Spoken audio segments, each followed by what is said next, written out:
देखिए, भारतीय संविधान में यह प्रावधान किया गया है कि सभी धर्म के लोग अपनी पहचान को कायम रखने के लिए स्वतंत्र हैं और उसके लिए वो अपने स्तर से भी प्रयास करेंगे।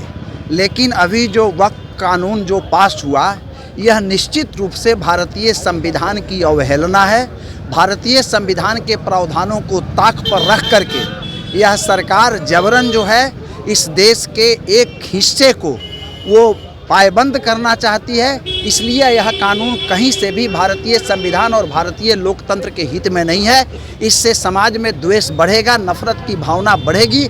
इसलिए भारतीय कम्युनिस्ट पार्टी हमेशा तमाम जाति, तमाम धर्म के लोगों के हित के लिए, उनके आर्थिक, सामाजिक, सांस्कृतिक सवालों के लिए लगातार लड़ती रही है। और आज हम ये समझ रहे हैं कि ये किसी खास समुदाय के सांस्कृतिक पहचान पर, उसकी धार्मिक पहचान पर यह हमला है। इसलिए इसको हम संविधान विरोधी करार देते हैं और ऐसे कानून पास नहीं हो। ऐसे कानून यदि पास हो गए तो इनको वापस लिया जाए। इसके लिए आज हम लोगों ने सड़कों पर उतर करके और भारत के प्रधानमंत्री का पुतला दहन किया है, जिनका एकमात्र काम है इस देश के अंदर धार्मिक उन्माद पैदा करना, एकमात्र काम है धार्मिक द्वेष पैदा करके अपने गद्दी की हिफाजत करना। कल तक वो किसानों का विरोध कर रहे थे, किसान उनके विरोध के कारण आंदोलन में मरे। मजदूर आज पलायन कर रहे हैं, मजदूर आत्महत्या करने के लिए मजबूर हो रहे हैं। नौजवानों को काम नहीं मिल रहा है, वो आत्महत्या करने के लिए मजबूर हो रहे हैं। महिलाओं की इज्जत और आबरू आज इनके शासनकाल में सुरक्षित नहीं है, वो प्रताड़ित हो रही हैं। इस पर किसी का ध्यान नहीं है।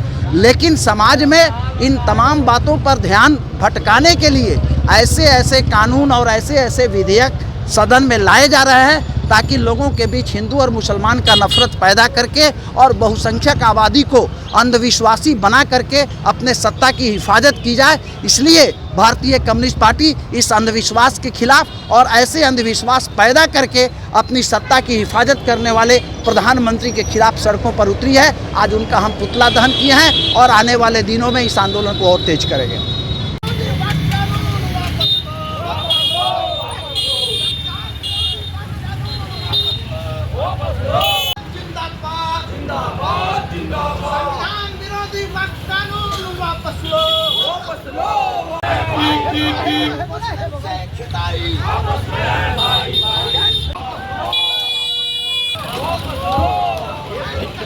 जिंदाबाद।